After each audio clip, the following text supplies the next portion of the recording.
Hi, Virgo and Virgo Rising. Here is your horoscope for June 2025.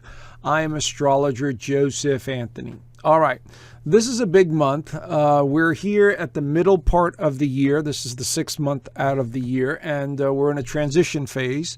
And this month actually favors many of you. And this is because Mars is going to leave Leo and enter your first sign of self and self-awareness.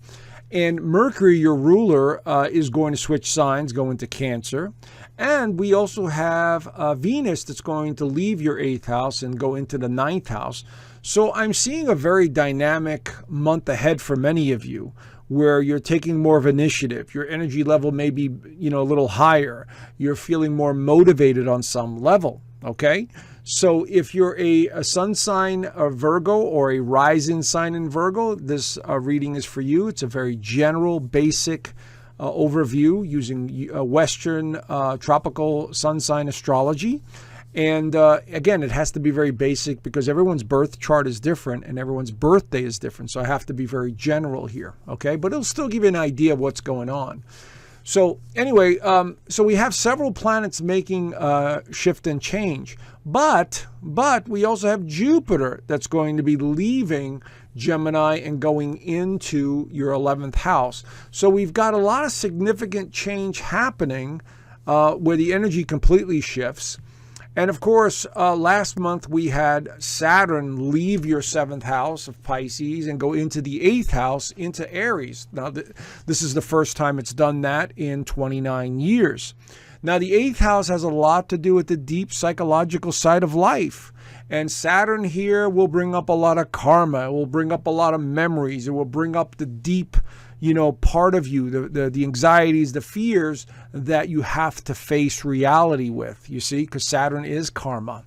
Now, Neptune's in here also, which is going to help you dissolve some of those fears. So these two are going to be working as a dynamic duo to help you alleviate some of that stress and worry about, I'm not good enough, or I'm not perfect enough, or I'm not pretty enough, or I'm not this enough, and this is part of the change that these two are going to initiate over the course of, let's say, the next couple of years, because these are slow-moving outer planets, okay? So, but as we start off the month, we could see that the Sun and Mercury are rulers in Gemini. So there's a need to converse. There's a need to be seen. There's a need to be out and about. There's a need to want to explore when the Sun and Mercury are together like this in the 10th house. So either you're focusing your energy on work, or you're focusing your energy on bettering yourself, or you're focusing your energy on interacting with others. If you're still working or, your job, you're putting 120% into it. Maybe you're getting a lot of attention. Maybe you're just really super busy at work. Okay. If you're not working, then you're retired, then you're out and about, or you're spending more time outside or shopping or whatever it is that you do. Okay. So again, this is the high position in the chart. So this is about being out in the public. Now, on the 6th, Venus enters Taurus. Now, there it is right there. Finally leaving Aries because it was in a retrograde for a while, and now is in a much more favorable position for many of you because it's in the 9th house. The 9th house has to do with humor. It has to do with beliefs. It has to do with a higher purpose. It has to do with traveling. And Venus in Taurus is about getting back to the basics, enjoying yourself, enjoying the simple things in life. And that is very beneficial for many of you, okay? It's a fellow earth sign like yours.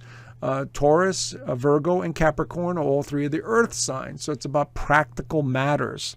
Now, the downside to Venus in Taurus is we could overindulge, or we could worry a little too much about money because Taurus is a money sign. So things pertaining to money, values, belongings, this is all going to be amplified as Venus makes its way through your 9th house. So maybe you're spending money on travel. Maybe you're spending money on books or lessons or, things that you want to learn because the 9th house has to do with higher learning, you see?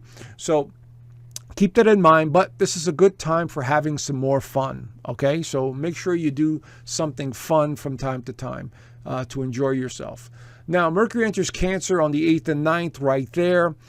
Mercury in Cancer is not the greatest because it tends to worry a little too much, and Cancer, like Virgo, these two signs are probably the two signs that worry the most in the zodiac. And so now we have Mercury, your ruler, in the sign of Cancer, worrying and wanting security and emotions and feelings.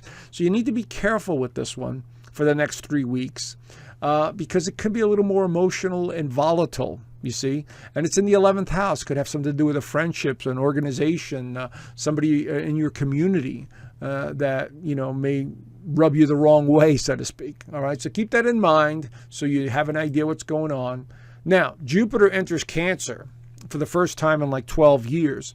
And Jupiter in Cancer actually works very well. It's exalted in Cancer. So that means that the energy flows very nicely. So this could be a great time over the course of the next year for socializing, meeting new people, interacting, focusing on your home, focusing on family. Cancer is about family. And so the 11th house is about the future and hopes and wishes for the future. So maybe you're becoming more nostalgic and you want to visit friends from the past or family from the past and maybe make some new ones and enjoy their company as well. So this is going to be very profound alignment for many of you. It's in a favorable alignment to Virgo. Cancer and Virgo do get along very well. And so this could be beneficial for breaking new ground and going in a new direction and making new friends that you hold on to for a while. This could be very positive energy that comes in over the course of the next year. Now, the full moon is going to be in Sagittarius. It's going to light up the 4th house of home, feeling, and family. This is kind of like the Cancer house. Cancer rules the 4th house generally. But this could be traveling. This could be exploring. This could be renovating. This could be something to do with the home. It could be enjoying yourself just with your family. It could be a very nostalgic time for many of you. When we have a full moon in the 4th house, it could be very nostalgic. That could be very emotional. But it's optimistic Sagittarius. So you'll find that you're a little bit more optimistic, and you'll find that a cycle has run its course, and a realization is usually associated with the full moon, especially in Sagittarius, which is the philosopher. Let's continue here. Now, we have some tricky alignments going on with Jupiter. Jupiter will square Saturn. And it's done this a few times before, but Jupiter and Saturn are the largest planets in our solar system. And when these two are in this difficult alignment, usually there's some challenges. There's some adjustment period. So Jupiter is in Cancer over here in the 11th. This is about the future, friendships, organizations. And Saturn is in this deep psychological part of your chart having to do with finance and joint resources. And there's an adjustment here that's taking place within the psyche and, how you relate to your financial issues or your psychological dynamics, and you're feeling more sensitive than normal. So pay attention. This one's going to be a little bit tricky. And then it'll repeat the cycle with Neptune a few days later. But in between that, Mars enters your sign of Virgo on the 17th and 18th, right there.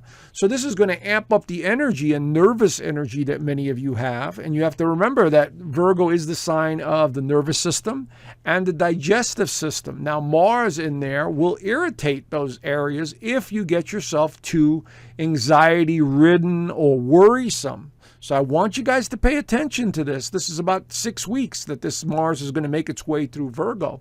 And so you'll find yourself overanalyzing, over-worrying for no apparent reason, and then maybe being hard on yourself, because Mars in Virgo can be a little hard on itself. I'm not good enough, I'm not this, I'm not that.